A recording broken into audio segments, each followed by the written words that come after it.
Welcome back to Mzansi. We're back again. It is that time of the night where we have to talk about what happened in that court. I don't know, man. I don't know.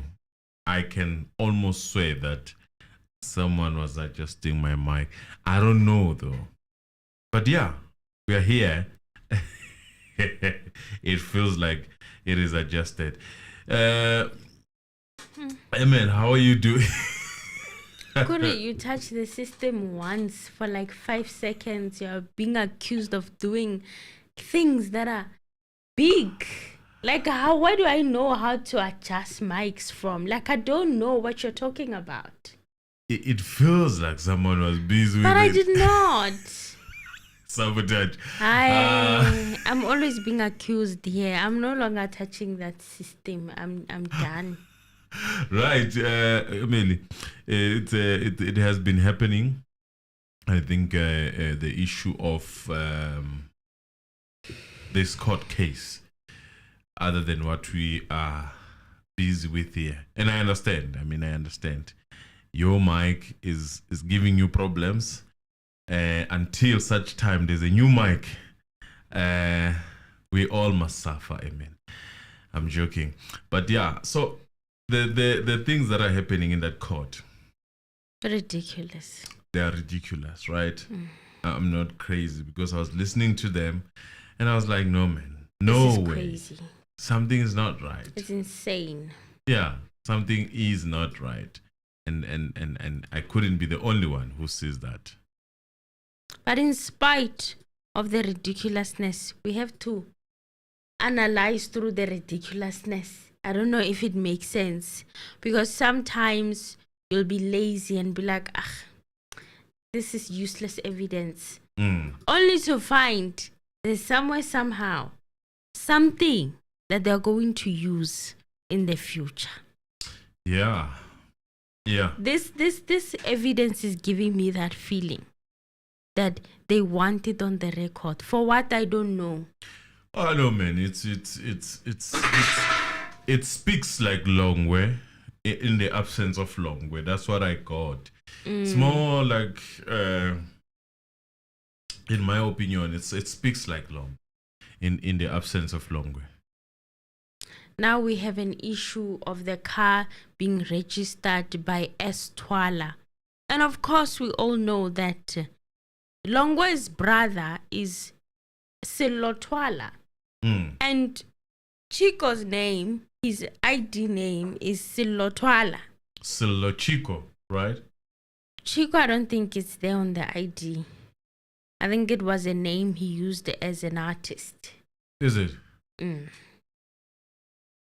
So I don't know if Chico is a name that's there, because it's a pseudonym that he used as an artist.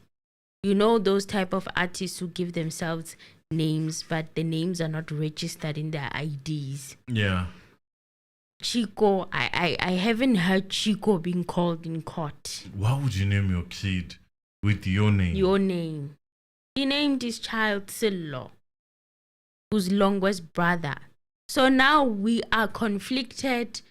Is it him or is it the brother of Longwe?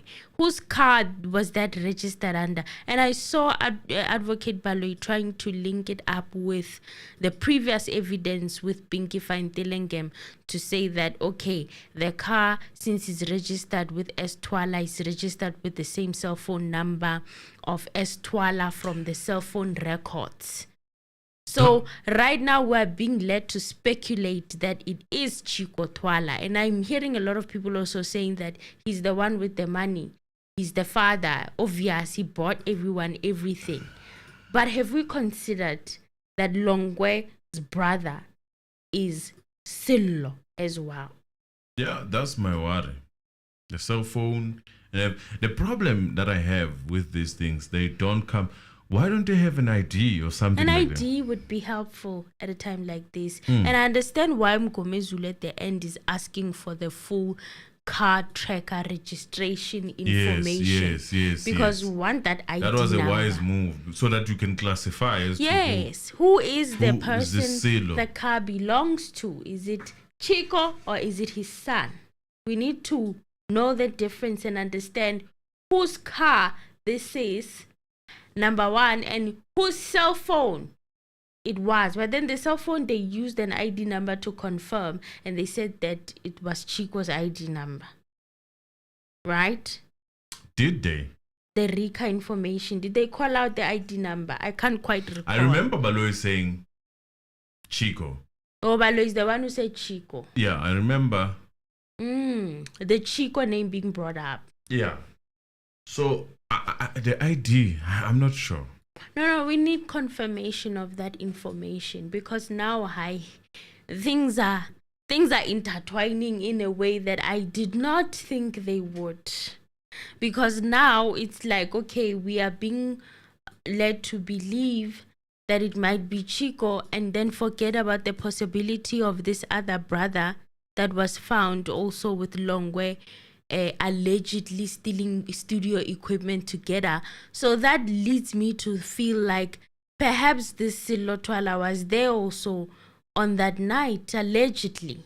You know, it's now like, okay, their brothers, seems like they allegedly do stuff together, including stealing allegedly studio equipment. Then they could have been together on that night as well, allegedly. You know what makes me say that it couldn't be that Longwe was alone? Is this driving that happened around 8? The movement in one area. That car was moving in Kutlanong Street quite a lot. You go to is it what is the other street? It's Kutlanong Street and I heard Moahi Street. Lesedi. Lesedi. I'm like, Bazula, one place, you know, like and then Moat. Yeah, on that night in particular. Like, and you look at that area, I actually looked at the map. Yeah. It was, you know, that area where you have to get in and there's no other way out. Only one way out, I think. Yes. That's how it is. It's an avenue. That kind of place is an avenue where it's only one place, is like a circle size type of, you only enter, you get out one way.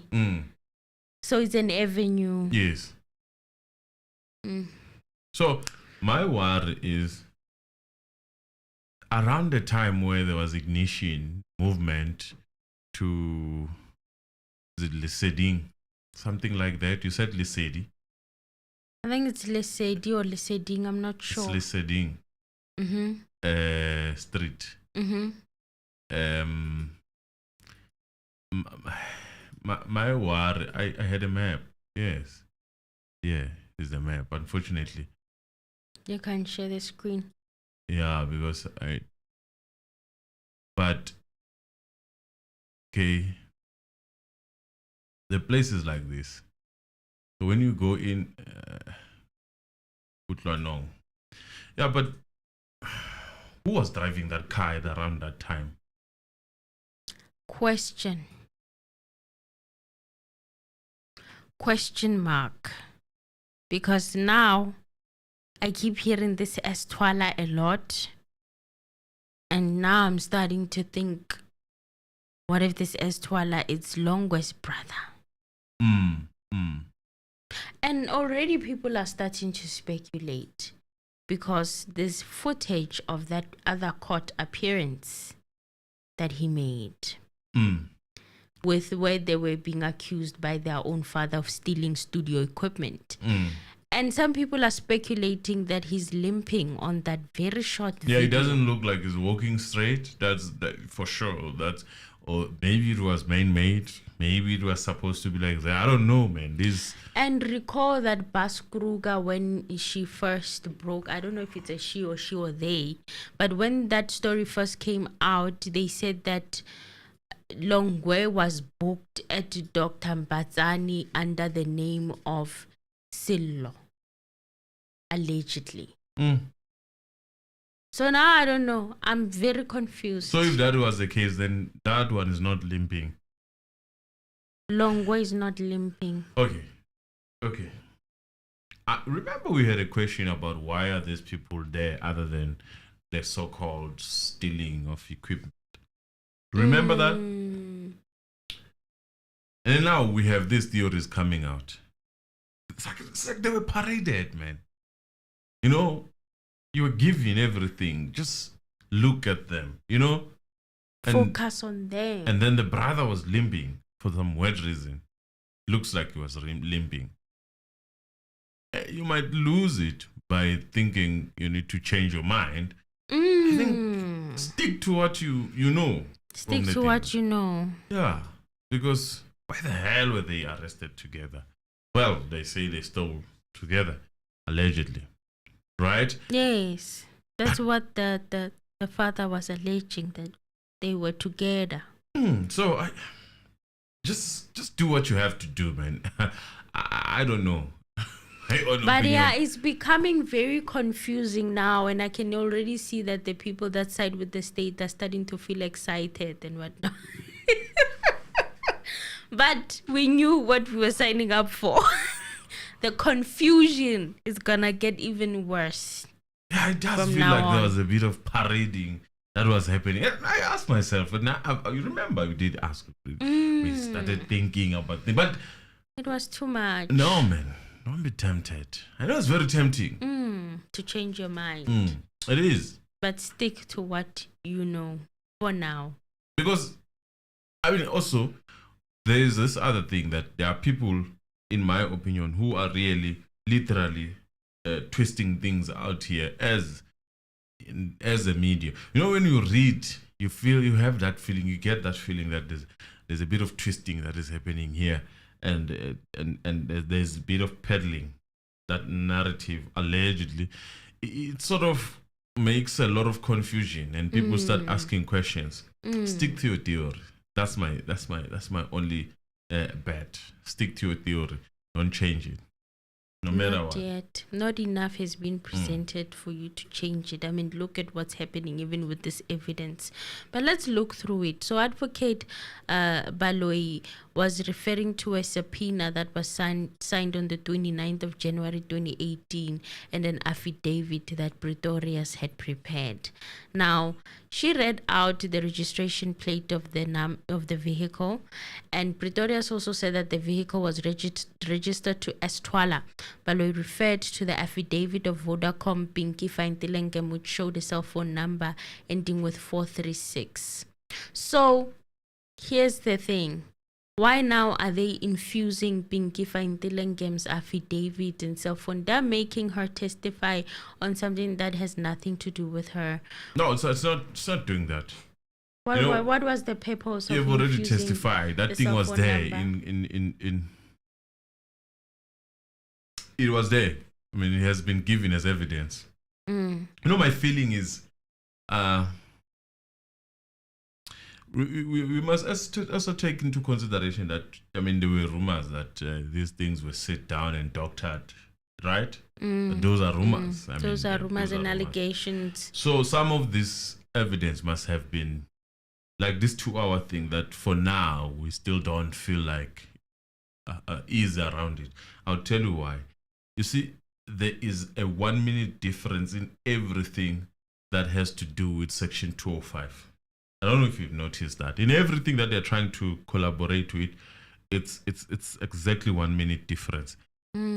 After adding that 2 hours. If it's 6:37, the Section 205 is going to be 6:36.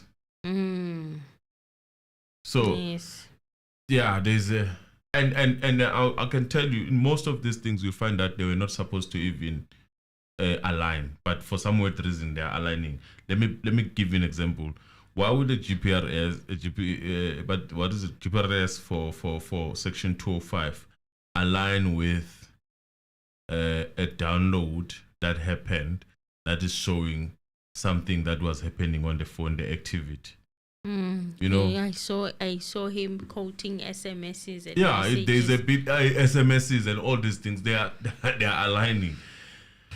It is something that I was looking at. I'm like, yeah, but you know, to say there was an SMS, maybe a difference of 10 minutes or 30 minutes, it will be fine, still be fine. But to align and be closer to everything that was happening in that phone with Section 205 as if there was a bit of colluding as MNGOMEZULU had put initially.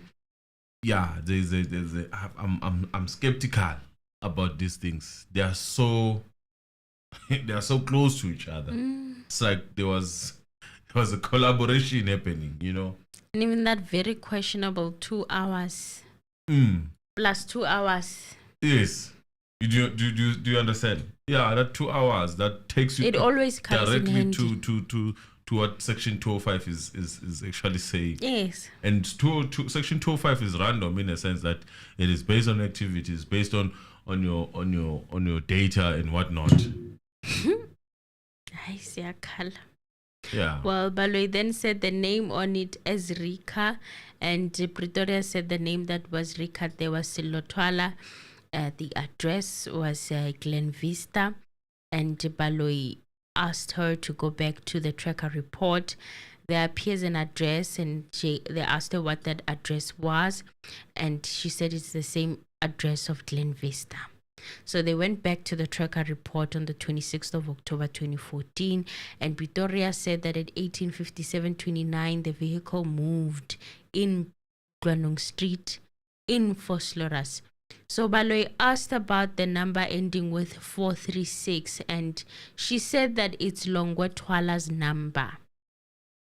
Baloyi also said that there's an SMS on the 26th of October 2014 at 04:57:36, and they said if you add, they're telling Pretorius that if she adds 2 hours, what does she get? And she said it's a 6:57:36. You see the coincidence? Yeah. Do you see that alignment there? With That 1 now minute we are difference. adding those 2 hours and we are going to 6:57:36, which is just before 7, right? And Baloyi then said, with the same number which you've placed on record, then she placed the number and she mentioned that number ending with 436, and she was saying that at 18:57:35. Baloyi said the cell phone number of the other party. Then Pretorius mentioned the number ending with 669. And Baloyi said back to the trip log at 18:57, Pretoria said that it shows vehicle moving in Gwanong Street in Vosloorus, Pretorius, and at 18:57:34, vehicle ignition is off in Gwanong Street.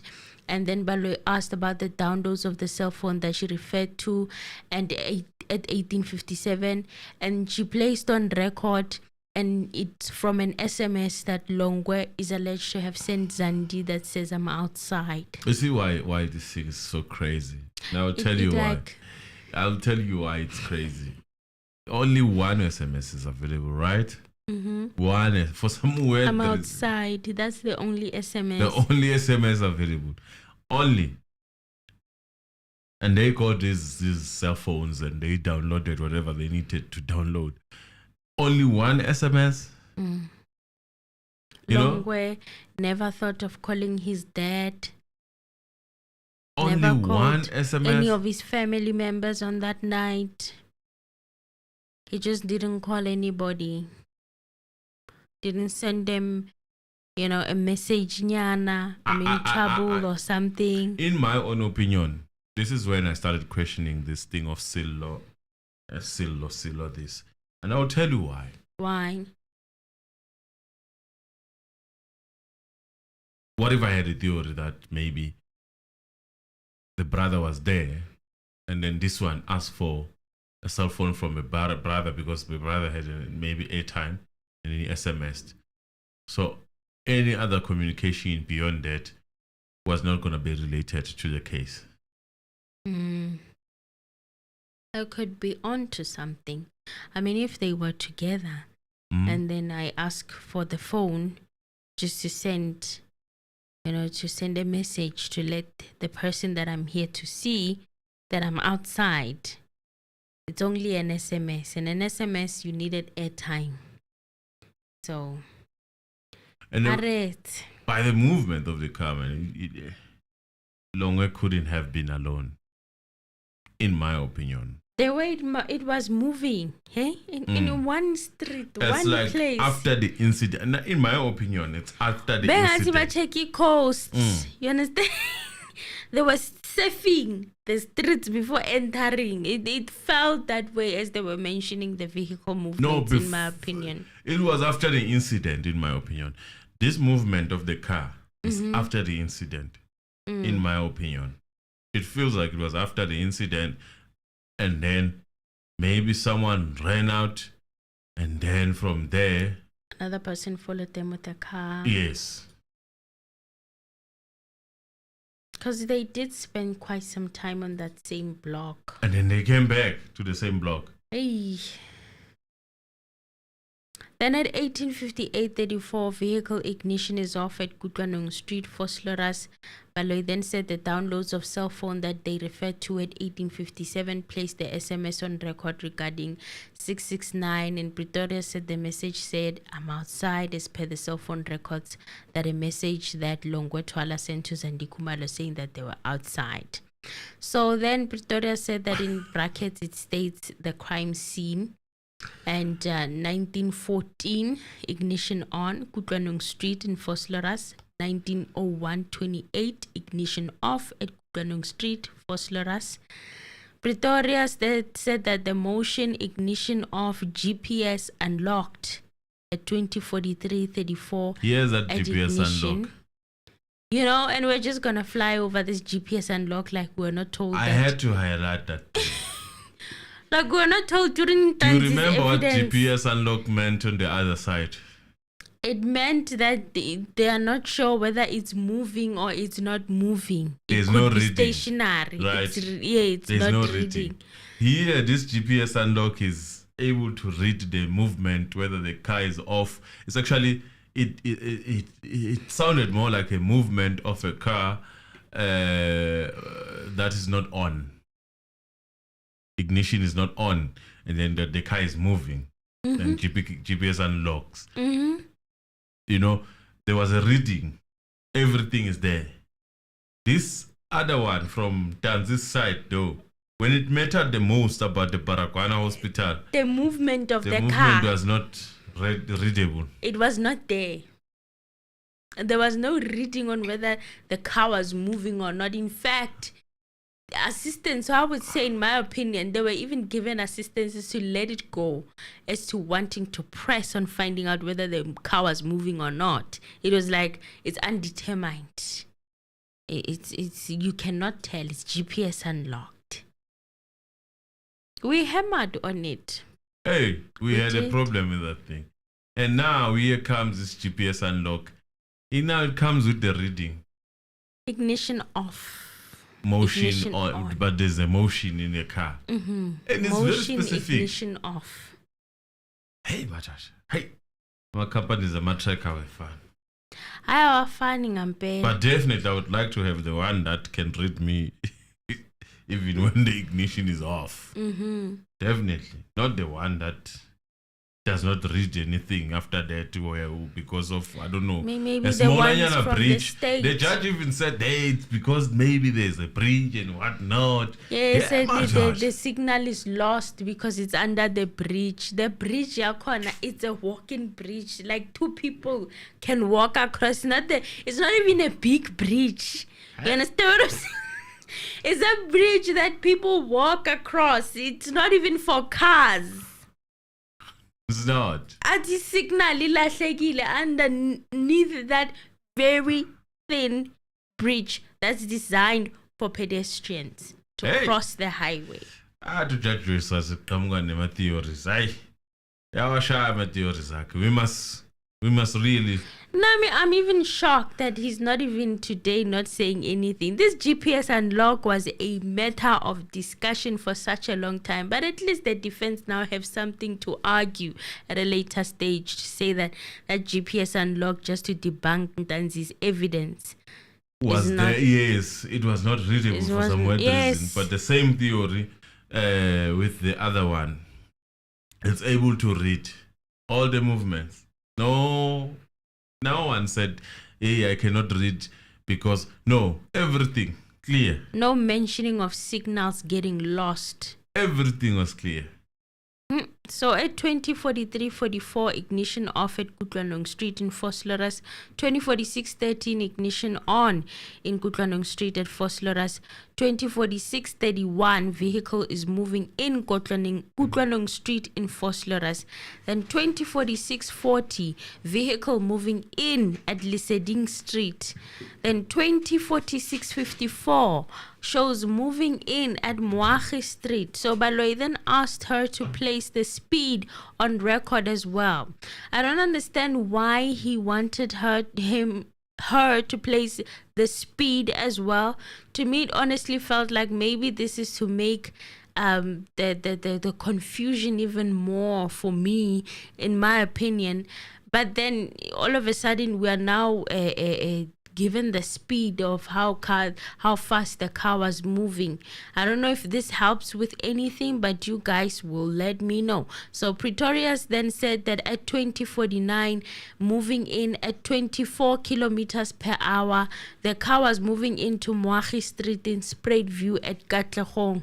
The next entry showed moving in at 28 kilometers an hour at 20:49:30, Liseding Street in Vosloorus. At 20:49:41, the car was moving in Kutlanong Street in Vosloorus at 24 kilometers per hour. And please note, you guys, that this 20:49, 20:30, 20, it's right around the time that the state is estimating that the incident took place, right? They are estimating this time, and now we are seeing that this car was moving around quite a lot at Vosloorus, particularly in Kutlanong Street. Then it went to Liseding Street. Then it went to Moagi Street. And then at 20:49:41, the car was moving in at Kutlanong Street in Vosloorus at 24 kilometers per hour. And then Baloyi asked, in other words, the vehicle returned to that address to Kutlanong Street in Pretoria. And they said that's correct. So it moved right about the same block at 8 o'clock. Right around the hour of 8 o'clock, it was literally moving in the same, one would say, vicinity. But the streets were different. Did it go to the park? Did it not? Don't know. Then the next entry, a vehicle was moving in at 26 kilometers per hour. Then at 20:51:50 at Kutlanong Street in Vosloorus. Pretorius continued to say that at 20:52:01, Liseding Street, the car was moving at 20 kilometers per hour. 20:52:34, it was moving in at Liseding Street at 20 kilometers per hour. At 20:55:34, the vehicle was moving in at Nombela Street at 69 kilometers per hour.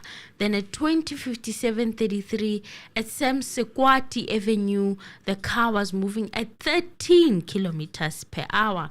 Then at 20:57:50, at Semsekwati Avenue, vehicle was moving in at 15 kilometers per hour. Then at 20:58:02, at Semsekwati Avenue, ignition is off. Where is that park? Park, the streets of the park that is close to Kutlanong Street. The park that everyone is alleging, or that is Longwe alleged to have ran to. Wasn't it right side? It was the right side. Yeah, I think So where is this Semsekwati, Liseding Avenue? You know, fam, let's help each other out. Where are these streets located, particularly on that block? I'm very curious now, because this car is moving at 15 kilometers per hour, and then it moves at 60 kilometers per hour. I don't understand. And then it moves again at 15 kilometers per hour, at 20 kilometers per hour. It's like, you know, it's very strange, the movements there. So if we can find the street, Semsekwati. Yes. That's like 11 minutes away from. That's the park. are you sure there's no park around Semsikwati? It looks like Like an open area, nyana, so if you zoom in, like an open ground. But it's very close. 11 minutes away. It's close. It's close. Like an open field type of. It is an open field. Ke park.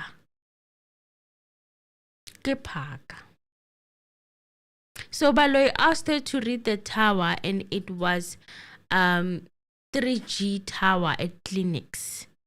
So Baloy asked her to read the address of the clinic's tower, and they read it as 9 Semsikwati Avenue, Marimba Gardens in Vosloorus. So Semsikwati, Mr. Anonymous, it seems like it's closer to the hospital. Mm-hmm. So if it's 11 minutes away, it means they drove to the hospital around that time. Yeah. So then Baloy said, so this address, Semsikwati Avenue, is where the tower clinics is at.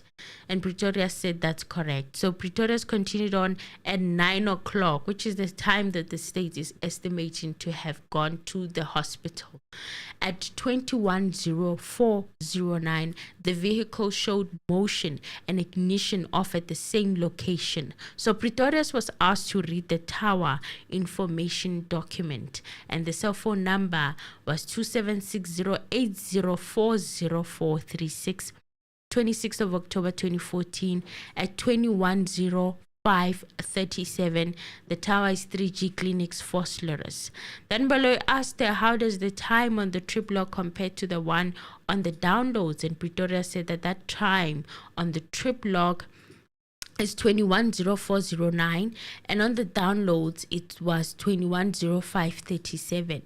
So at 23:02:58, now it's like 2 hours later at Semsikwati Avenue. Yeah. So what is the hospital? Around the hospital. Yeah, it's a hospital area. It's not the park. It's not the park. My apologies for creating that confusion, but it's the hospital.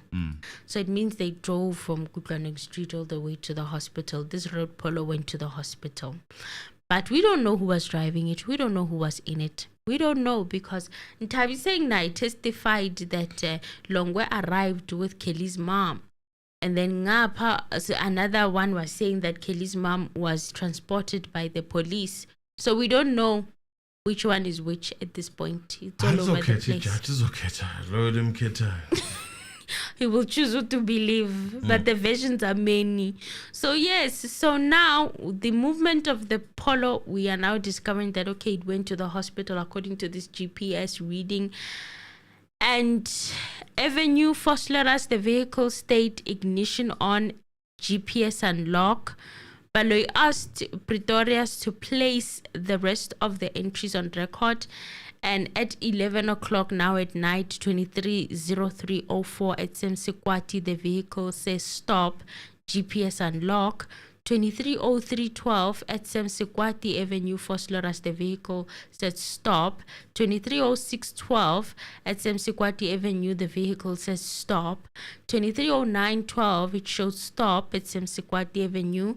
And 23:12:12 Sikwati Avenue, the vehicle is still stationary. It has stopped.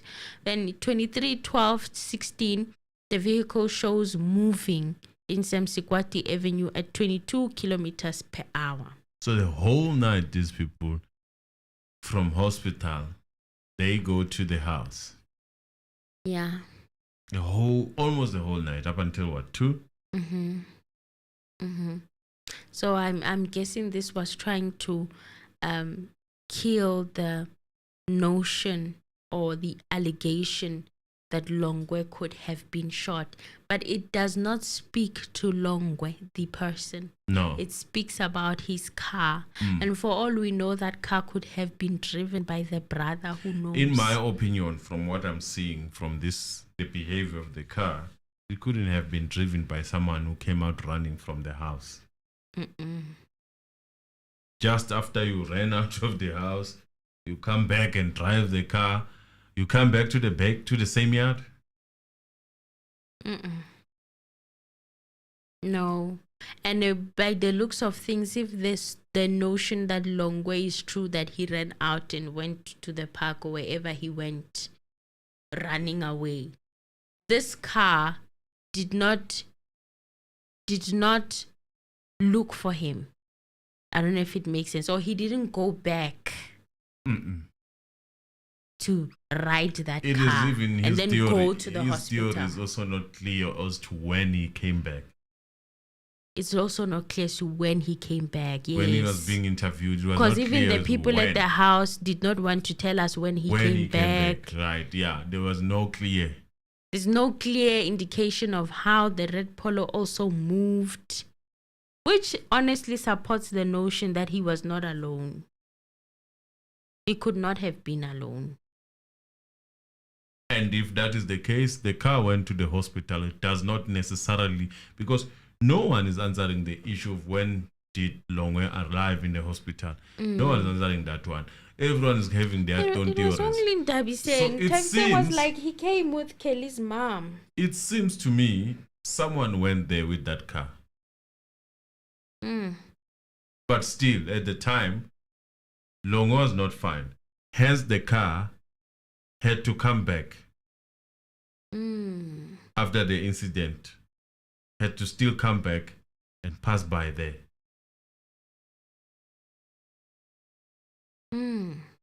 So that person then decided to go to the hospital, and then the hospital, they stayed there for quite some time, and then they went back. Well, 23:15:16 at Nombela Drive, Foslora's vehicle shows moving at 50 kilometers an hour, and at 23:18:16 at Nombela Street moving at 33 kilometers per hour. At 23:19:38 at Moagi Street in Foslora's moving in at 24 kilometers an hour. 23:20:02 at Listening Street, the car is moving at 17 kilometers per hour. And at 23:22:10, it was in Kutlwanong Street. The vehicle showed that the ignition was off. So this car went back to the incident of the crime. The crime scene, it went back at 23:22. It went there up until 2 in the morning. And Baloy asked Pretorius if that was the crime scene, and she said that's correct. So Pretorius continued to say that at 23:55:42 at Kutlwanong Street, the vehicle showed ignition on GPS unlock. And then at 23:55:48 in Kutlwanong Street, the vehicle showed stop. 23:55:50 at Kutlwanong Street, vehicle showed stop. 23:55:59 vehicle ignition was off at Kutlwanong Street. And at now midnight 00:17:09 in Kutlwanong Street, vehicle showed motion ignition off, GPS unlock. At 00:17:15 at Kutlwanong Street, vehicle showed ignition off. And at 00:21:17 Kutlwanong Street, vehicle shows motion ignition off. And at 00:21:22 at Kutlwanong Street, Foslora's vehicle showed ignition on. So Baloy asked for the date, and Right, guys, Victoria it's said just now. Emily, I know that someone was irritated when I said it. Please remember to like the video and do right by the video, guys. I mean, we're gonna remind you if we see the numbers are down. Like now, the numbers are down. People who are watching are closer to 500 by now, but we have 192 likes. Please like the video. Someone was irritated by that, but yeah, continue. We have to do it, Sana. We are not famous people. We know that famous people and people who are famous don't have to ask you, but we are just asking you so that we keep the channel going, and that it gets, your other people that have subscribed to kind of be updated as well and see the video, so that it pops up on their home pages and stuff, and they can see that, okay, we are still interested in this case. I know it can be kind of discouraging sometimes, but we have to soldier on.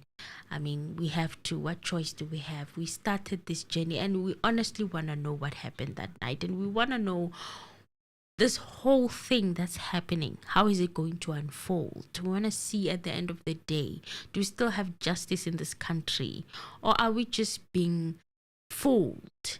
What is going on? That's really the quest right now, finding out what actually is happening in this country. So Baloyi then said the date, and Pretoria said it was the 27th of October 2014. Then the 001709, the date was also on the 27th of October 2014, and at 002126 the car stopped in Kutwanong Street. And then at 002127 in Kutwanong Street, the vehicle showed stop. At Kutwanong Street, the vehicle showed ignition off at 002227. Then at 2 o'clock now, 021545, it was still at Kutwanong Street. The vehicle indicated motion, ignition off, GPS unlock. And then at 2:15:50, the vehicle showed ignition on. At 2:15:53 at Kutwanong, vehicle showed stop.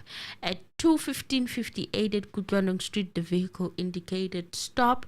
And at 2:16:05 in Kutwanong Street, ignition was off. So 2:16:52, vehicle showed ignition on in Kutwanong Street. And you have to also think that this 2 p.m., isn't it the time that Musia said that he had left the scene?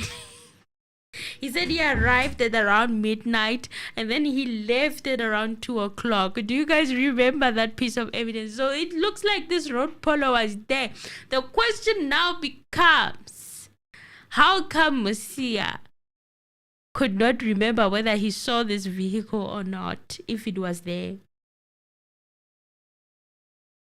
How come was he so hush-hush about it? How come he didn't want to say anything about this vehicle? Because there's no way he could not have seen it. It was at Kutwanong Street. It was there in the AMs from around 11 o'clock or to 12. It was there. So how come were they all hush-hushy, not wanting to testify as to whether it was there or not? Very strange. Then at 2:19:36 Kutwanong Street, ignition off. At 2:19:59, vehicle showed ignition on. At 2:21:16 at Moahi Street, Foslora's vehicle showed moving at 20 kilometers per hour. So at 2:21:16 is when he moved away from Kutwanong Street. Or the car, let me not say he, because we are not even sure whether he was there or not, but the car, the red Polo, moved away at 2:21:16. And notice also how, if this is the case, that this vehicle was there at Kutwanong Street all this time, how people were not actually speaking about Longwe's presence around that time in that house. Does anybody recall Zandi talking about Longwe coming back with them to the house? Does anybody recall Tumelo testifying to that effect? Does anybody remember Mtogo talking about that Longwe was actually there when they were being questioned by the police, or when they were coming back from the hospital? Is there anywhere or any evidence that anybody recalls where they were talking about Longwe being present? So if the Polo was there, then where was Longwe? That's a question I have, because I don't recall any part of evidence where they were like, yes, Longwe was there. Even Musia did not tell us whether he saw Longwe or not. So it's all very strange. So if the Polo was there all this time and it left at 2:21:16 in the morning, who was driving it? Then the vehicle in Moahi Street moving in. Baloyi then said, in other words, the vehicle is moving from the crime scene, and Pretoria said that's correct. Then Baloyi asked her to skip the entries from 2:21 all the way up until 2:38. So this is part, he said it was not of importance. Then Pretoria's continued to 2:38:11 at Grasvol Crescent, Liefde and Vrede in Johannesburg. The vehicle showed moving. So now it's 2:38. So the distance is, wow, quite not long. I mean, 21, 31, 38, that's like more or less 20 minutes away from this Grasvol Crescent, Liefde and Vrede in Johannesburg. It's strange. 20 minutes in estimation of the time that it takes. And we're going to assume that this Grasville Crescent is where he resided back then. It's an assumption, of course. I'm not saying that as a fact. But this looks like a place of residence, and it was only 20 minutes away from Kutlanong Street. Very interesting. So at 2:45 at Grasville Crescent in Liefde Vrede in Johannesburg, the vehicle showed moving at 13 kilometers per hour. 2:41:03 at Grasville Crescent in Liefde Vrede, Johannesburg, the vehicle showed moving at 13 kilometers per hour. And at 2:41:37 at Grasville Crescent in Liefde Vrede, the vehicle showed ignition off. Baloyi showed her records from the hospital, a certification of death by Dr. Mchekwani at Butsilong Hospital. By the way, you guys, this doctor was never called by the state to come and testify. Why? I mean, they are the ones who wrote the certification of determining the circumstances of death for Senzo Meyiwa. So we wanted to know whether Senzo died before entering the hospital or whether he died at the scene or on his way to the hospital. But this doctor was never called to come and testify to that effect. And I can only wonder why. Why wasn't this doctor called to come and testify? It's very strange. Because Tumelo and Zandi and Togo portrayed that Senzo was still alive when they were transporting him to the hospital. So if Dr. Mchekwana is still around, how come the state did not call him to court to come and testify? Is it because he's going to say something that they don't want? This case, it leaves you with a lot of questions and answers.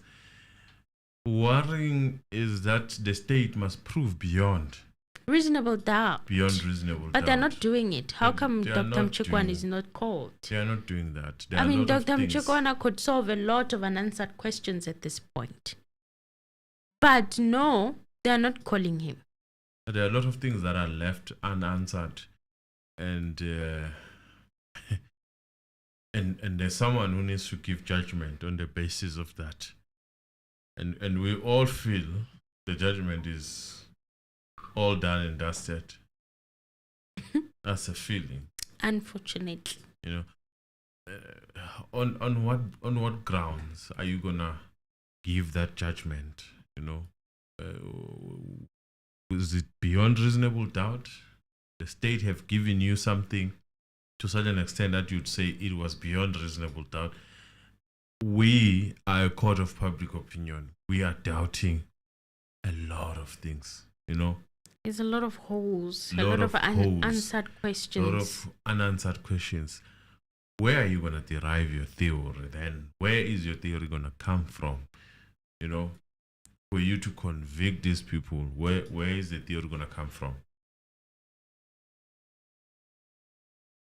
I mean, you need to have something, a leg to stand on. Something solid. Right now, everything is all hanging in the air. We are led to speculate. It's been 2 years of this trial. We're still speculating. Oh my God. I was hoping we'd have something like more solid. Even now, as I'm going through this evidence of this Polo, it's very weird, Mr. Anonymous, that Longwe was never mentioned to have came back with everyone from the hospital. Did Zandi ever speak about Longwe being there as they were being questioned by the police? Did Mtogo say anything that Longwe was there? Mtogo, okay, he was not there. But Tumelo was there. He went back. Nabo Kelly was talking about how they went to Mwondo, that other place that Kelly was staying with Senzo in the middle of the night, and they were transported by the police. Where was Longwe? He never spoke about Longwe being there. But here they're saying the red Polo was there. So can we say that Longwe was not there? Even Musia did not say anything about Longwe being there when he came to do his work and job. Nobody talked about Long. No one was prepared to talk about Long. But the red Polo went back from around 11 up until 2:21 a.m. The red Polo was there at Gudwanong Street. So what are we made to believe? Yazi, I feel like the state has made things worse by bringing in this evidence. Because with time and studying it, I don't know what might come out. Well, they said that the doctor that did the certification of Senzo's passing, he did show that the patient was brought in by Miss Kelly Kumalo and relatives. The address there was 55 Logan's View, Grasville Crescent. And Baloy said that this Grasville that appears, is it the same as Grasville Crescent? And Pretoria said it's the same. So at 2:42:30 at Grasville Crescent in Liefde and Vrede, the vehicle showed ignition on. At 2:42:31 at Grasville Crescent in Liefde and Vrede, the vehicle showed ignition off. 3:49:20 at Grasville Crescent in Liefde and Vrede, Johannesburg, the vehicle showed motion off, GPS unlock. 3:49:21 at Grasville Crescent in Liefde and Vrede, the vehicle ignition on, GPS unlock. 3:49:23 at Grasville Crescent in Liefde and Vrede, it showed the vehicle stopped. 3:49:29, the vehicle was still stationary. At 3:49:37, the vehicle was moving now at 17 kilometers per hour from Grasville Crescent in Liefde and Vrede. At 3:49:39 at Grasville Crescent in Liefde and Vrede, the vehicle showed moving at 17 kilometers per hour. And at 3:52:39 at Grasville Crescent in Liefde and Vrede, the vehicle showed stop. 3:55:38 at Grasville Crescent, Liefde and Vrede, the vehicle showed moving at 20 kilometers per hour. So Baloy then asked that, in other words, the vehicle was now leaving the address of Grasville Crescent, and Pretoria said that was correct. So Baloy said, for how long was that vehicle at that address? And Pretoria said the vehicle had ignition off at 2:41:37, and then it went ignition on at 3:49:21, so it would be just over an hour. So at 3:52:39, it showed stop when the previous status showed that the vehicle was moving just after the entry where it showed stop. So what is the possible explanation for that? Pretoria said it's inside a complex.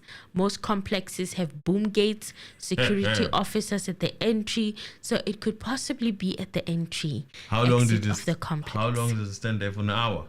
1 hour. Over So an that hour. can be attributed to a security boom gate. Yes, according to Pretoria. You know, I normally drive to this place. It doesn't even take 5 minutes. Those people sit there, cold, hot. They have those small rooms there. That's it. They sit there. Well, Baloy directed her to the entry at 4:03:21 on the 2nd of October 2014. No, my apologies, 27th of October 2014. So at 4:03:21 at Heidelberg Place, Glen Vista, the vehicle showed ignition off.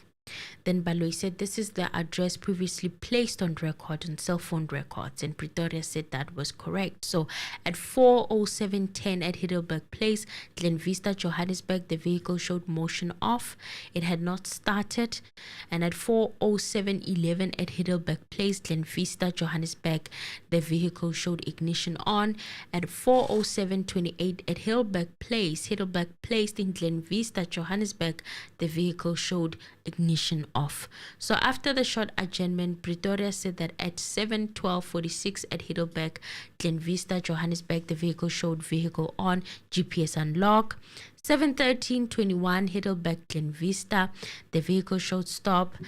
7:13:24 vehicle at Glen Vista stopped. 7:15 and in Penosa Street, Glen Vista, the vehicle showed moving.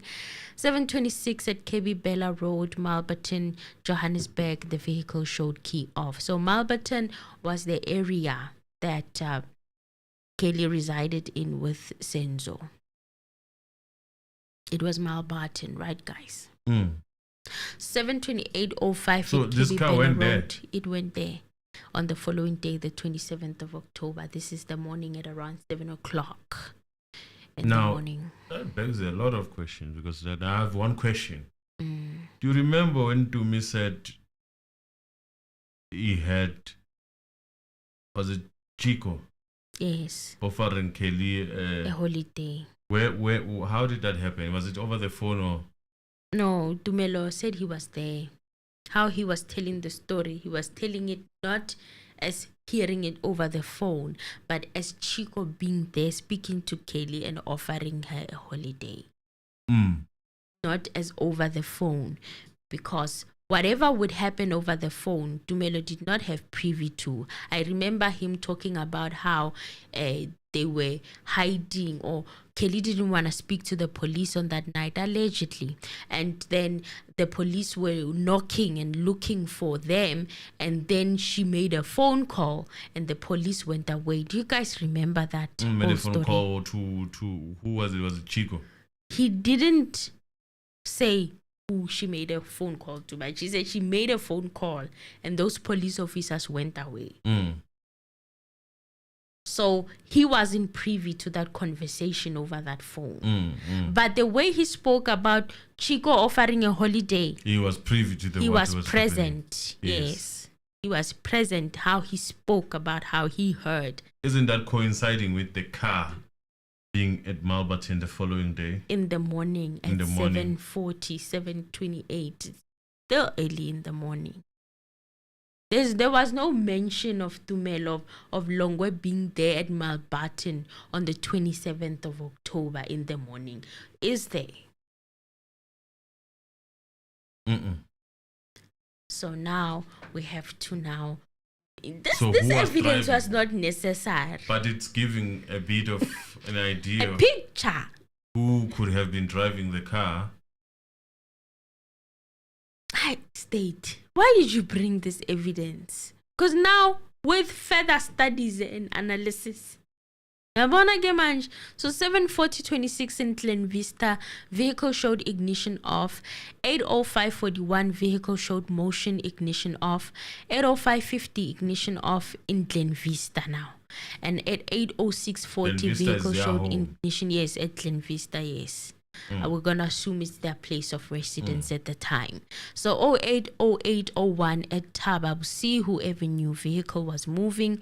And at 18:14:34, Grasville Crescent at Liefde and Vrede, vehicle was moving at 20 kilometers per hour on the 27th of October 2014. 8:15:16, vehicle moved at Grasville Crescent, Liefde and Vrede, 14 kilometers per hour. 18:16:31, Grasville Crescent, Liefde and Vrede, vehicle on 18:16:36 at Grasville Crescent. The vehicle ignition was on, and at 8:17:16 at Grasville Crescent, the vehicle was moving now at 17 kilometers per hour. So Baloi asked for how long was the vehicle there at Grasville Crescent, and Pretoria said approximately 1 minute.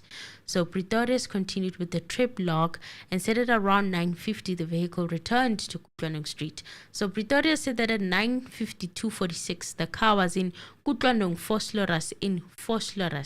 Kutlanong Street in Vosloorus on the 27th of October.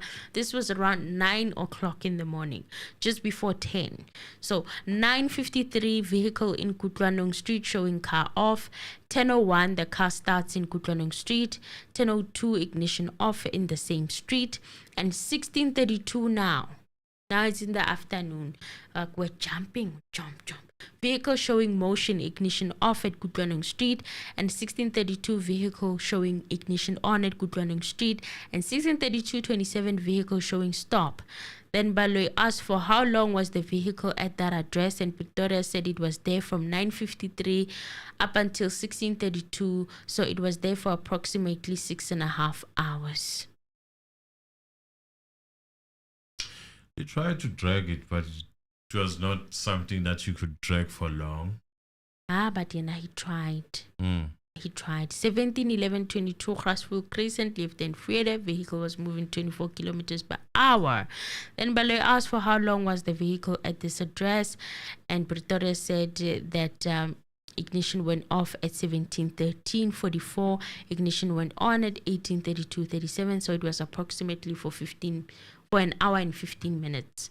So at 20:09:42, Grasville Crescent left and Vrede vehicles showing moving at 15 kilometers per hour. Then Baloyi asked, so the vehicle is back at the address, and Pretoria said that's correct. And at 20:09:58, Grasville Crescent left and Vrede vehicle is showing ignition off. And at 20:13:55, vehicle on. 20:15:19, vehicle showing ignition off. 20:16:04, Grasville Crescent vehicle showing ignition on, and 20:16:05 ignition off at Grasville Crescent, left and Vrede, the vehicle ignition was off. So motion now, ignition off. 20:38:06, 20:38:10 ignition off. Then 20:38:31 ignition on at Grasville Crescent, left and Vrede, ignition on. 20:41:31 at Grasville Crescent, vehicle showed stop. Then at 20:43:34 at Clipview Road, the vehicle was moving at 19 kilometers per hour. So Baloyi asked Pretorius for how long was it there at Grasville Crescent, and Pretoria said it was for 30 minutes. Now on the 27th of October, now it's at night time. 21:00:18, the vehicle was moving at Heidelberg Place in Glen Vista at 17 kilometers per hour. Then Baloyi advised her to skip the rest up until 9 o'clock. The vehicle at Heidelberg Place was traveling at 24 kilometers per hour. And at 21:08:21, left and Vrede, Grasville Crescent, Clipview Road, traveling at 19 kilometers per hour. Then at 21:11:44, at the same street, it stopped until 21:55:16, where it shows ignition off at Grasville Crescent. 21:55:21, the vehicle then showed ignition on. Then 21:57:02, Clipview Road, left and Vrede, the vehicle was moving at 20 kilometers per hour. So Baloyi asked to Pretorius how long was it there for, and she said 40 minutes. 22:03:42, Heidelberg Place, Glen Vista, Johannesburg, is moving at 19 kilometers per hour. Then at 22:03:45, it was still at Glen Vista. So it was at Glen Vista basically for the whole of 10 o'clock on that night. So yeah, the vehicle traveled 7 kilometers between Kutlwanong Street and Semukwati. So Pretoria said that at 20:49:30, Leseding Street, Vosloorus, 20:49:41, it was at Kutlwanong Street. Then Pretoria said that it was a distance of 20 kilometers between Grasville Crescent and Kutlwanong Street. So it wasn't that far from where they lived.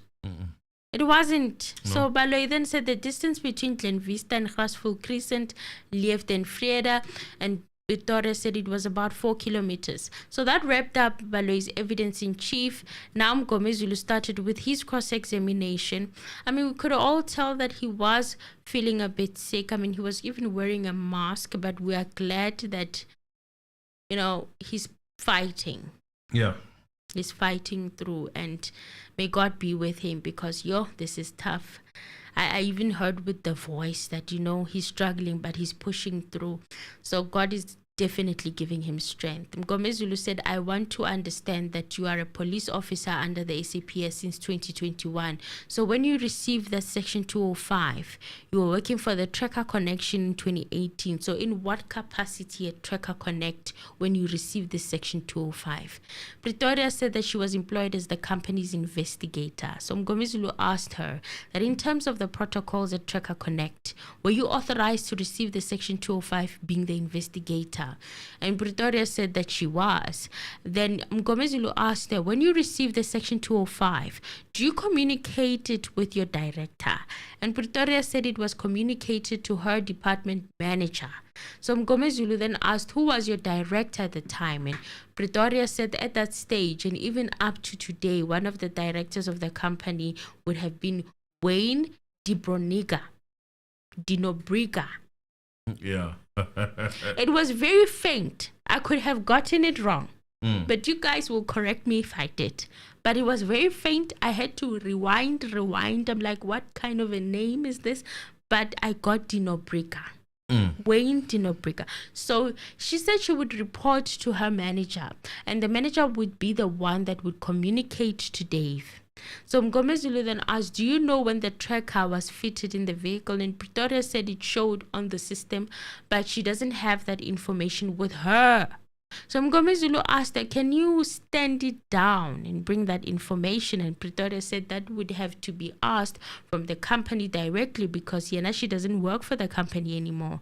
She doesn't have access to their systems anymore. And the question is, why are you testifying in a court of law with systems you no longer have access to? What is the plan here? What is the plan here, Elizabeth? What is the plan? Then MNGOMEZULU asked that, that's my concern. So why are you testifying on behalf of a company that you're no longer working for? And Pretoria said, because I'm the one that drew the report that is being used here. I'm the one who drew the report from the system. Somebody else cannot speak on behalf of a report that they did not draw from the system. So MNGOMEZULU said, I don't think we'll proceed with that naked information. The company... Thank you very much for your donation. Thank you. We appreciate it. Thank you. MNGOMEZULU was very smart there. MNGOMEZULU was very smart. It demonstrated that, one, I've never had a company that is functioning that doesn't have a handover document. You hand over everything. You cannot go and testify. You are conflicted, man. The way these people do this thing, I don't understand. They don't even see anything wrong. Okay, we're going to take you to come and testify. Yeah. Like, there's nothing wrong. Yeah. Something you did in 2018. Polo, we sit down with GININDA and discuss. I know we're going to have this one time and testify. Lomuntu is part of the team now, and now it even makes it looks more fishy, because the person is jumped the ship and seemingly no one can take over her work, which makes it even more suspicious. And the interesting thing is that someone tweeted or put it on X that they tried looking up this Tracker Connect company, and it's like they don't even have a website. Kwenzeka ntoni, guys? Yeah, probably it's there. Tracker Connect. I can just... Please try and find it, because I'm like, what company would allow somebody who's been maybe left the company for over 5 years go to a court and testify on their behalf using their data like that? I don't think that's responsible. I don't know if I was a client of such a company how I would feel. Yeah, I would not feel comfortable. Doesn't look good. And I know that it should matter. It should matter that they protect, or they at least pretend to be protecting the information of their clients. But having someone who left their company, who was holding a very, very crucial role as an investigator, and then coming testifying on behalf of the state as a police officer now. It's not looking good. That's all I'm going to say. I see Tracker Connect. I think it's an alliance with Fidelity. Is it? I'm seeing that. I don't know whether... Okay, at least it exists. At least there's something.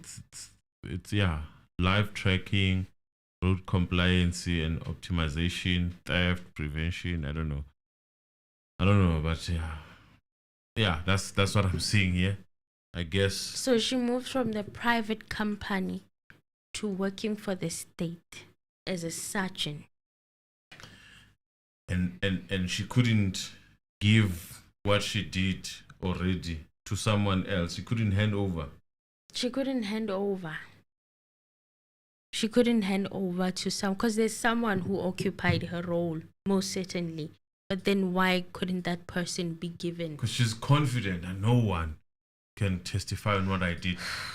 We can still pull new evidence. The company keeps record. That's what they're paid to do. And in fact, they are going to, whether she testified or not. Her document is not sufficient. They still need to pull the original from the company, regardless of whether she testified or not. We still need that original document, because we know when we saw what happened with the PDF and the Excel, the Vodacom PDF did not match the Excel that Stain was working with. Some of the stuff were different. So that original from Tracker Connect is still needed to back up what she was saying. And the certificates of installation and all those. Everything. It must come in. And also the written authorization for her to come and testify. She said she didn't have it. Obvious, I knew she didn't have it. What are we doing? It only makes sense. I mean, that court, such things you do expect them. Sure. And you must expect the letter to come following. Kura, I can leave a company and use that company's information to testify in a whole court. Oh. Public. Now the companies I've worked for, I don't think they will allow that. That would be asking for trouble. Subsequently, the letter will follow. A letter? I will be sued. No, that letter will follow. Don't worry. It will follow. It will follow. Hey. The authorization. One of these days, you'll hear, my lord, the letter that... it's still not enough. We need someone from that company to come and testify. Oh. Why are we needing that somebody to come and testify? Remember what happened with Vodacom? We do close loopholes these days. Remember what happened with Vodacom? Once they bring that, the child. I don't know how a judge works, man. It's child. Unfortunately. Well, MNGOMEZULU said there's sufficient information that they needed before they proceed. He said to her that she's no longer working for that company, and she's also a member of the SAPS at the same time. He said to her, you are not a candidate to testify on behalf of the Tracker Connect. And Pretoria said the court can request that from the Tracker company. So MNGOMEZULU said, do you have a fitment certificate? Mm-mm. Pretoria said, I wouldn't have a fitment certificate because I do not fit units, and I didn't even fit units at the time I was working at Tracker, so I wouldn't need a fitment certificate. Ziyakhala. A fitment certificate wouldn't be Mautwane, Africa. Thank you very much for your generous donation. Thank you. I appreciate you. May God bless you. Both of you guys who have donated. Thank you. Ultrastar and Mautwane. Thank you. Guys, we appreciate you. Others, please let us like the video.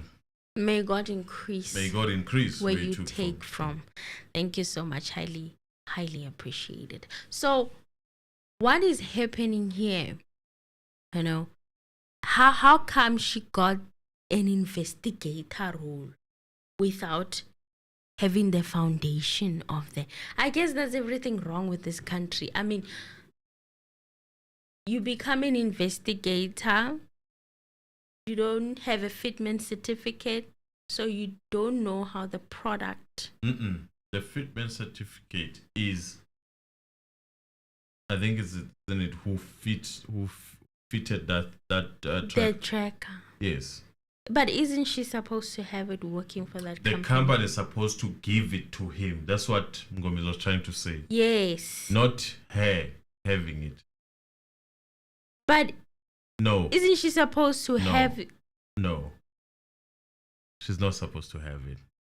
Okay. She can be an investigator and just know the other side of the product. Others are responsible so for the company is the one that's supposed to teach her to fit. No, Amen. It's like, okay, let me put it in a simple way. It's a performance type of thing from the company. Who fit your stuff? Who fitted my tracker? It's the company Tracker. The guy that did that, thank you. That's what we want. Yes. So she's not supposed to have the fitment certificate. Do you get what I'm trying to say to you? I want to know whether she's supposed to have it or not. The fitment certificate, she doesn't have to have it. If they are giving her the investigating part, it's like there's a mechanic and there's someone who sits at the office of some dealers That So person you- does not you- have to have that skill, the other skill. You don't have to know how All they are MNGOMEZULU was put in. asking for was the proof that yes, there was a fitting. Here's the fitting. Here's where the fitting happened. Which town did it happen to? Stuff So like how that. come she doesn't have it? The company, then that's a question that the company should answer. She's an when they come. investigator. That's a question that How the come she doesn't have it? Dakiri was supposed to come with everything to say so and so fitted that this. now that those are questions that now are lingering around. We're asking those questions as to why. Because What was someone she here is saying that investigating? every time you request that you get everything. I also have that certificate. You have it. Yes. They email it to you. Or when you take a car with Yes. the trekking company and Yes. whatnot. Yes. So how come she doesn't have it? I don't know. The investigator. I don't know. There's just so many loopholes. Yeah, but this one, it's on the company itself that needs to answer as to why, when they were releasing this section 12, is it section 205? 205, why didn't they, Why give, didn't they her? give her everything? Why But did- wasn't it her job to look for it? No, she comfortably said it was not part of the things that she would actually release. The company would release, didn't she? Okay, so MNGOMEZULU then said, how do we know that the car was fitted by Tracker Connect? And Pretoria said because it reflected on the system, they cannot see the vehicles on their systems that is not fitted with their technology. So MNGOMEZULU asked, were you authorized by Tracker Connections as a member of the SAPS to come and give testimony on their behalf? And Pretoria said the tracker is aware of the fact that she was there testifying in this case. And yes, they are. So Tracker, she's saying that the company Tracker Connect is aware that she's testifying on this case, creating the impression that they did give her permission to come and testify on this case. So MNGOMEZULU then said any written authorization, and Pretoria didn't have any written authorization. So MNGOMEZULU asked, do you know the serial number that is affixed on the fitment certificate? Pretoria said she doesn't know the serial number, but each unit has a specific serial number, and those serial numbers are captured on the system. So MNGOMEZULU asked her, I want the serial number, a specific serial number. You gave evidence on the registration number of the red Polo Vivo. I need the serial number that is in that fitment certificate. So Pretoria said that that can also be requested by court from Tracker. Then MNGOMEZULU said the name of the person who fitted the device. And Pretoria said that will reflect on the installation certificate. The copy of the installation certificate is handed to the client. Then the original is also kept. So either the client or Tracker will be able to supply that information. That is what she's saying. So as the investigator, it looks like it wasn't her portion to go and look for who installed the tracker. MNGOMEZULU then said which branch installed the tracker. And Pretoria said all of that will show on the installation certificate that she did not have. So MNGOMEZULU then said, so you came here unprepared. Pretoria said according to the section 205, they were not asked about the installation certificate. They were asked to supply a report from a certain date up until a certain date. The section 205 doesn't ask or didn't ask them for the installation certificate. And she kept saying, we were not asked. We were not asked. I'm like, you and who? Because right now you're working for the SAPS. You and who? You and who? Because right now you're working for the SAPS. So now I'm very, very, I'm like, you and who? You and who? So MNGOMEZULU then said, in terms of the national police of the current employer, which article permits you to come and testify for your previous employer? Polo objected, saying that the witness had already answered that the discretion of the state to call any witness is not for this witness to decide that. It's an unfair question for the witness. So MNGOMEZULU said that he submitted that it is a fair question. And he said, we submit that this evidence of this witness is irrelevant and we don't know whether it is where it is taking us to. And the state is wasting the court's time. Pretoria said that as she explained before, She was the person that drew the specific report. So again, it would be difficult for somebody else to come and testify on the report that they don't draw from the system. Even if the statement was done by her, it wasn't done by somebody else. To me, this sounded like nonsense. That's in my opinion, respectfully. Pulling data is not rocket science. In fact, the defense should ask Tracker Connect or a Tracker Connect person who is currently employed as an investigator at Tracker Connect, who's holding her previous position in that company, to pull the data. Okay, because we can all remember what happened with the Vodacom versus Stain's Excel sheet and them not being exactly similar, some of the numbers being tampered with, and they were like, oh, it's an accusation or whatnot. But based on that alone, she's speaking like pulling data is this complicated thing that only she can do. That's not true. That's not true. There's somebody who's holding her position after she left at the tracker company. That person can pull the very same data, and if it's the same, it will be the same. If it's not, we have a problem. MNGOMEZULU then said that she understands that this is what they've done, and she left that company and joined the public sector. But she comes and testifies from the work that she did in the private sector. Baloyi objected, saying that this is the third time that the question is being asked. Unless his learned friend demonstrates the reason for repeating the same question, he objected to the repetitiveness of cross-examination. Then MNGOMEZULU said that, I think I can ask for the 5th time or 10th time as long as it is relevant to what I want from the witness. Pretoria said the only other alternative would be for the court to request the same report to the tracker so that another person would be able to draw the same report and then speak on behalf of the tracking company. MNGOMEZULU said that this document is what format does it come from? When it's requested by the police, he was asking Pistorius that, and Pistorius said that it was a PDF format. And MNGOMEZULU asked, how do we know that it is not converted into an Excel? Then Pretoria said that they draw it from a PDF format. That is how it is generated from the system. So Pretoria said that the reports they get are printed out at the office and the reports get handed to the police officers. MNGOMEZULU said, I want to be specific. Don't say we. We, you are referring to the company. Talk about your involvement when you received the Section 205. Did you specifically receive the Section 205? And Pretoria said, yes, she did. So MNGOMEZULU said, did you respond to the Section 205? And she said, yes, she printed out the report and printed out the statement and handed the report over to the investigating officer. Already we have another problem. If it was printed out and not delivered, it could be problematic. If it was printed out and then given to a lot could have happened there. So MNGOMEZULU then said, who handed the Section 205? Pretoria said at the time that she received the Section 205, it was Sergeant Mkhize. Wonder what happened to Sergeant Mkhize.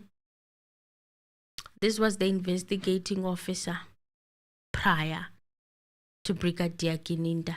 So MNGOMEZULU then asked, did you respond to Mkhize? And Pretoria said that is correct. Then MNGOMEZULU asked, how did you submit that PDF to Mkhize?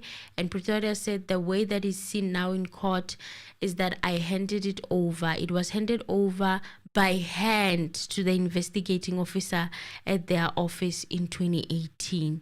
So MNGOMEZULU asked, when it was taken by Mkhize, no one else ever applied for or served you with the Section 205 except for Sergeant Mkhize? And Pretoria said no. It was in paper format. She printed it. No wonder why she keeps saying, I'm the only one, I'm the only one. Whatever happened to delivering it in electronic format? Pulling, showing that it was pulled. You know when you pull it that way, it shows when it was created, when the file was created, all of that stuff. So now you print it out and you go hand deliver it. This is 2018. Okay, So MNGOMEZULU then says, since you said you don't have the record and the company can still send somebody to come and present evidence relating to the information about the vehicle, then Baloyi said that they have repeatedly objected against this proposition. So Advocate Baloyi does not want for this person from the tracking company or Tracker Connect to come and help support Pretorius' evidence. Akayifuni leyo nto. He said that his learned friend has asked the question numerous times. This witness compiled this information while she was still attached to the company. There's no reason why she should be questioned. Why is she here? Why is she even testifying? Why is she here? Baloyi, why? Why did you bring him here? To make your story, right? So they have a right to debunk it. This is, you know... Hey, he was like, nope, it's not happening. And he said, you should be questioned at length about the fact that she's no longer working for this company. It shouldn't be. It's the same situation as when a doctor who was a district surgeon at a particular time created or treated patient, and then they went to a private practice, and then now they're subpoenaed to give evidence. It cannot be said that when now that he's a private practice or he's in private practice, he cannot testify about a patient he saw while he was still working for the state. He said it's the same situation here. How is it the same? It's not. It's an awful, terrible example. It's not the same. Not even by a long shot. It's not the same. First of all, doctors at the state, for people who attend a public hospital, they will know. You don't see the same doctor every time you go get treated. You have a file. So the hospital releases the medical if they are forced to do so. Yes. Which most of the time is not the case. Yes. Yes. And the thing about a public, you can't compare public and a private. You cannot. Imagine you have a... Whoever will be subpoenaed is the doctor who's currently... Imagine you create a report patient in a company. You create a report. Maybe let's say you are a report analyst, or let's say you build a model, and then you go. Yes. After handing over, after this length handover that you have to take, some companies, you depending on where you are at, it's 3 months. 3 months. Before you leave. So that is the time for you to hand over. Imagine them calling you and saying you have to go and testify or tell the bosses about the model. That will have to be... And you are in your new job. No, I'll have to charge on that. Nah. Yeah, because you charge. That's a private... It's a consultation.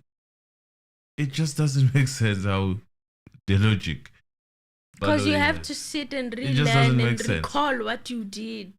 Not even. If once the 3 months that I'm giving, that I must make sure that I give the company that I work for if I leave, is enough. My handover. Once they put that and they say, yes, the person that I'm handing over to says, yes, I'm comfortable with everything I'm doing, I leave. Right? Never to return. Yes. Unless if you apply to come back. Yes. But otherwise, no. So I must charge them if they come to consult. Basically, what she was doing there, she should have actually charged these people. Yes, it's a consultation. It's going above and beyond. Yes, she's not obligated. She's not obligated at all to testify on behalf of a company. Not unless if she was doing it for the state, which now she's part of. Sounds like a favor, which is not right under the circumstances. That begs a question now of a lot of things. Now another question is, what is the state hiding? Why don't they want the person from the tracker company to be called to come and testify. Because Why that this person is going to pull the resistance? full report. This report, you can tell that it was, in my opinion, it felt like it's not fully populated. And there's a problem with it being printed and then handed to the police in a printed format when it could be pulled. They knew very well that should this go to trial. Someone was saying that it seems like these people were not betting on this case going on trial. Because how do you hand over papers in 2018 instead of handing it properly from the system? You understand what I'm saying? And giving it in a USB format or a CD format, okay? But you just print papers. All right, guys. Let's like the video. And if you have something to say, you guys can call in now. you can say it. Or You can forever call hold in. your breath. It was driven by someone Longwe ran opposite side. No mention of when the car was driven off Kelly's home. We understand it was removed to open the way for BMW. No mention of Longwe driving it. This is someone on WhatsApp who wrote that. They're not talking about Longwe anywhere. It's No like one's he talking about vanished. doing, just coming up now in a form of indirectly so. So the car is Ntabi placing him. Ntabi saying yena akaze ebese mgwaqeni akabonanga lutho, thatha itestimony yalaba fana badlula emhlabeni allegedly. So this one is saying he would have loved she would have loved, or he would have loved to hear the testimony of those who passed away, those two guys allegedly who passed away. Right. First caller. Keep it short. Zansi, hello. Can you hear us? Miandeva. Yes. Yes. Hello. It's my first time actually calling. I normally listen in the morning when I'm going to work. Yes. And Halala. I really enjoy listening to your podcast. Thank you. I don't know what I'm gonna be listening to tomorrow because I listen now. So guys, Yes. so I have a lot of questions with the witness that they brought to court and the evidence that they presented to us. So now they were trying to prove that Longwe was not taken to hospital, and MNGOMEZULU never mentioned the date he was taken to hospital, and also the whole speed of the Longwe that was traveling with is questionable. 24 kilometers, 28 kilometers, it leaves a lot of questions when you are driving a Polo, and on top of that, you are a young person. Okay, my main question now is that are they going to call? Is the defense allowed to ask Longwe to come and verify the information that has been presented by this witness that it is true? Can they also call Uma Khumalo from the defense side to verify yonke lento ithethwayo, or they have to call different witnesses? Yes, they can.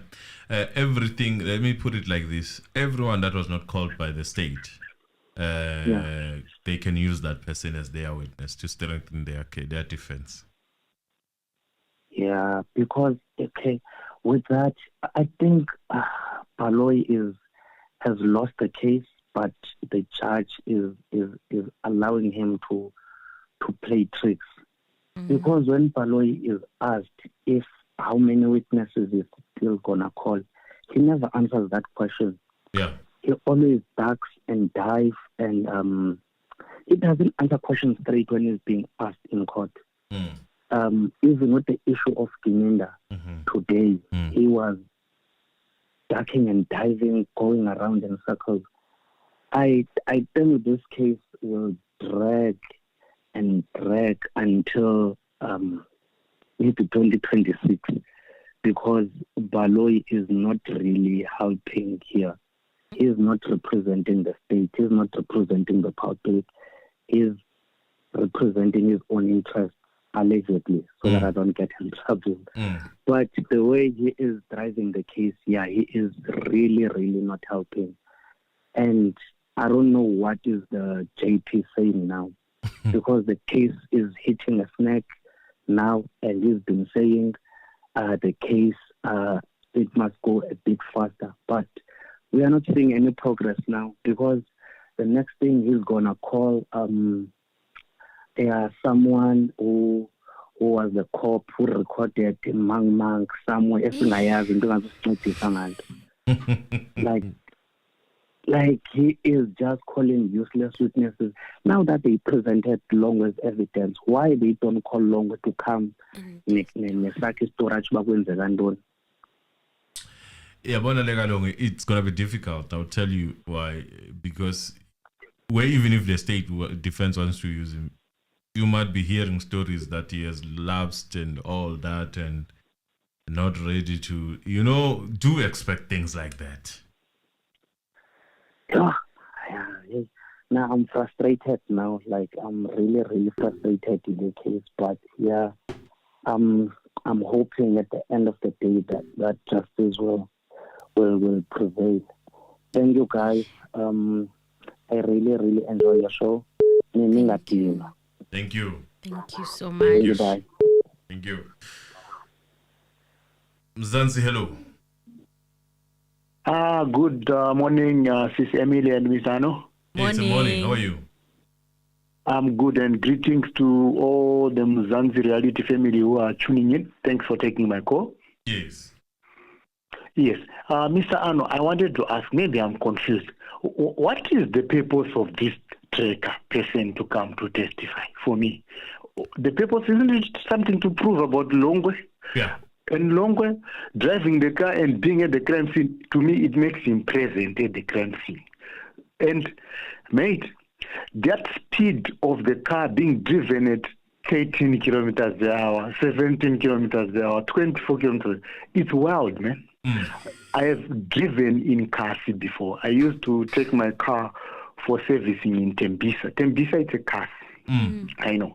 But driving at 18 kilometers per hour, man, it can only explain that the person is injured. Man.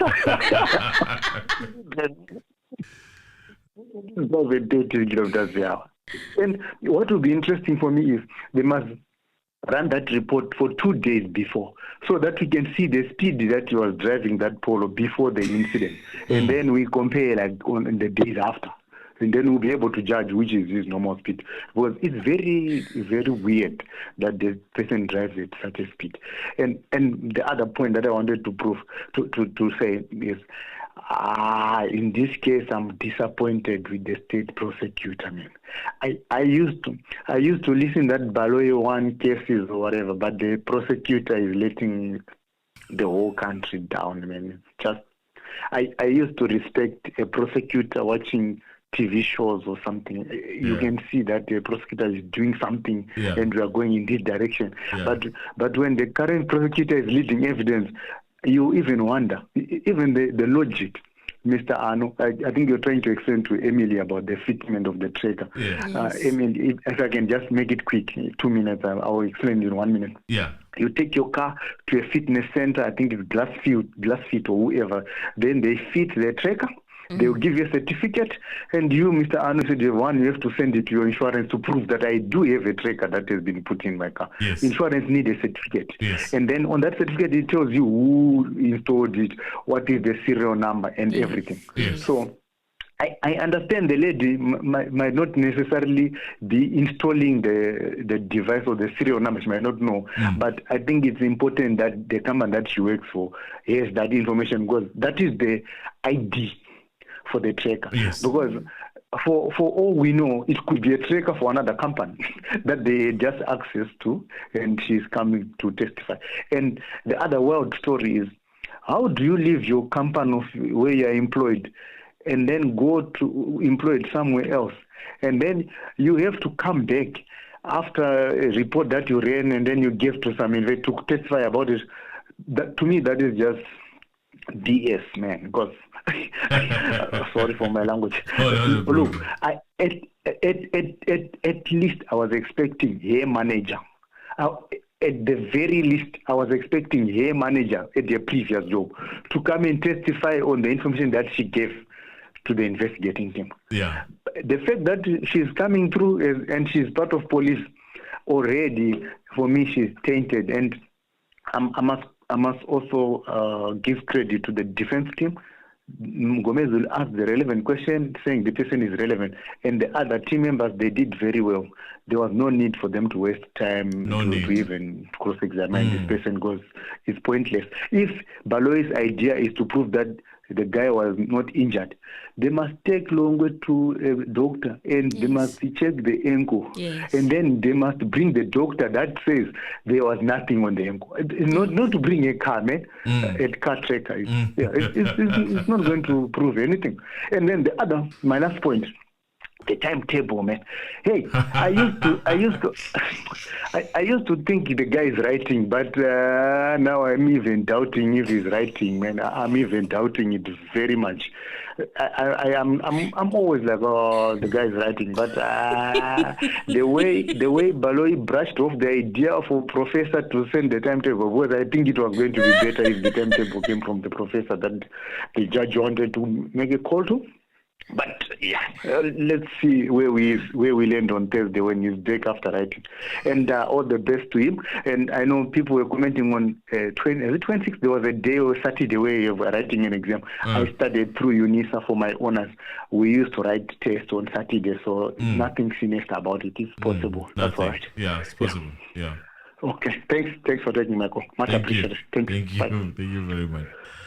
And now when they mentioned that the professor, the judge is the one who mentioned it.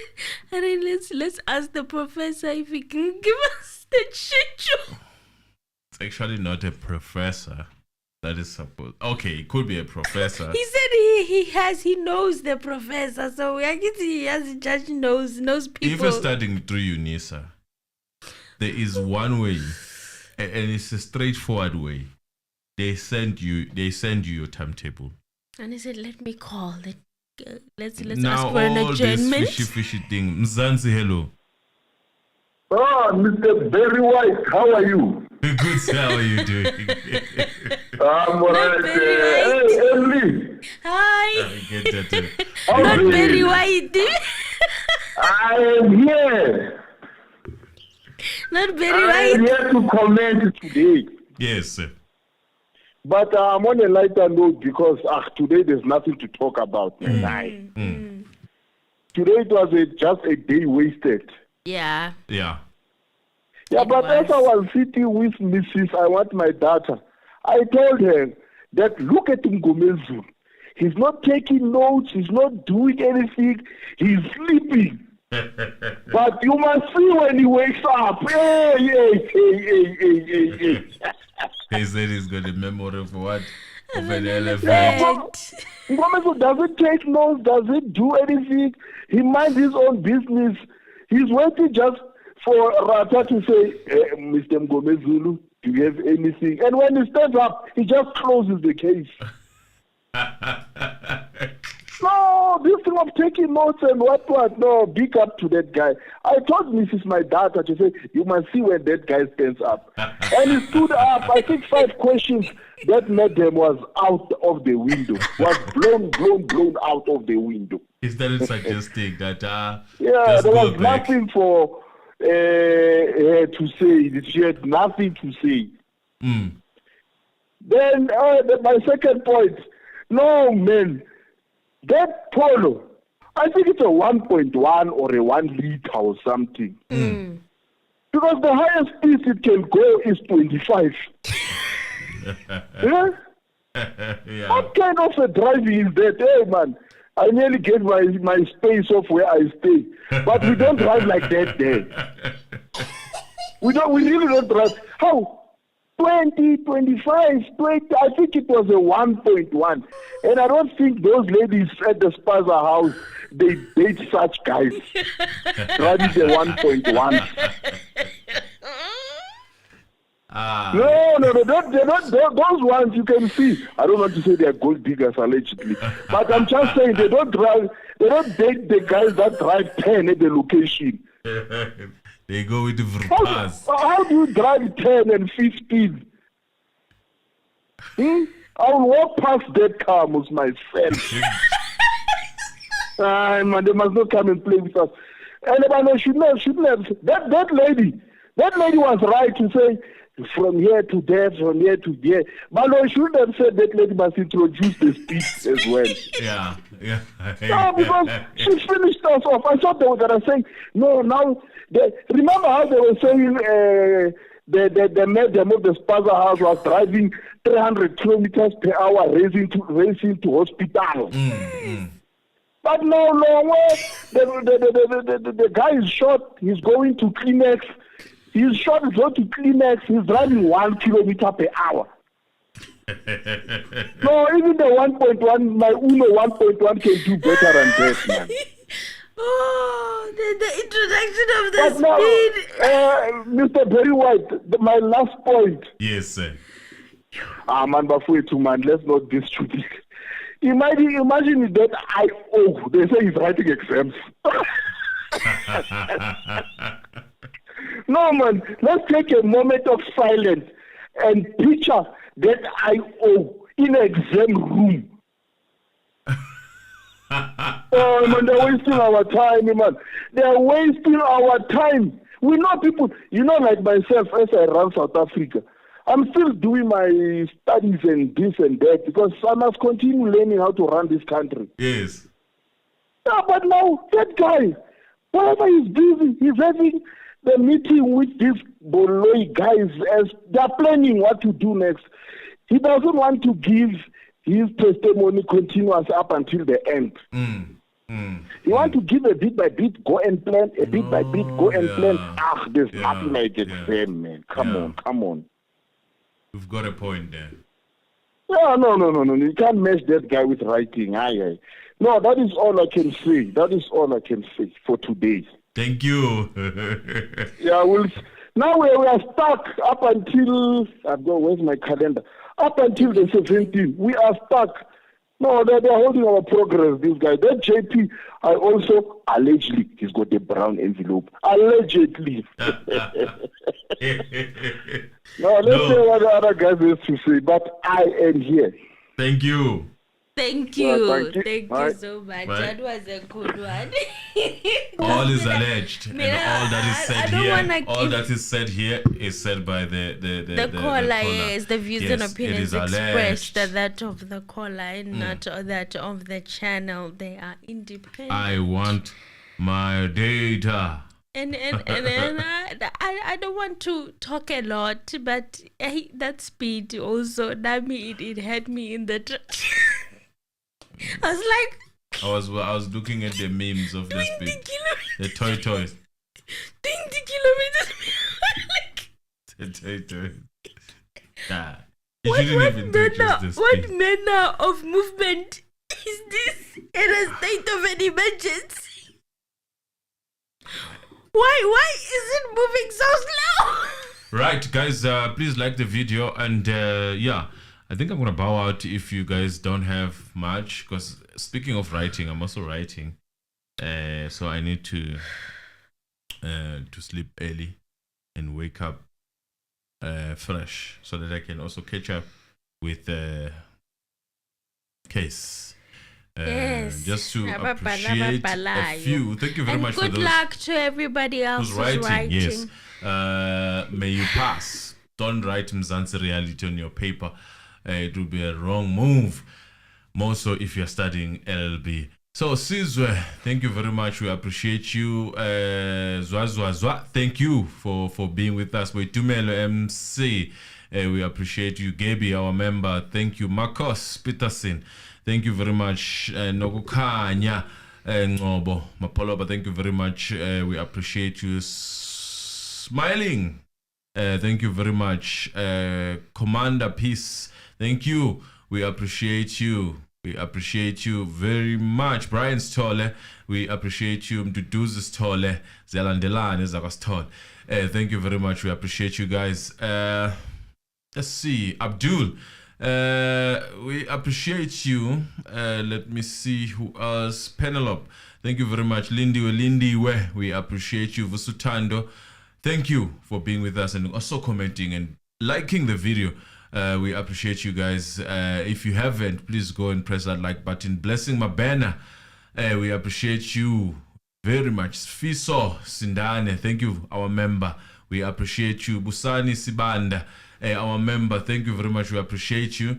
This Lanalento, we appreciate you for your like and good night, as you said. Good morning now.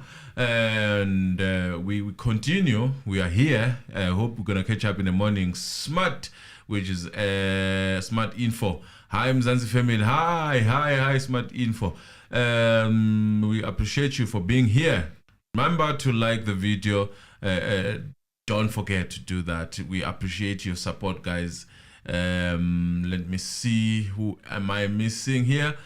Just going fast as I can. If Bonga Mendu, thank you. We appreciate you, Bonga Mendu.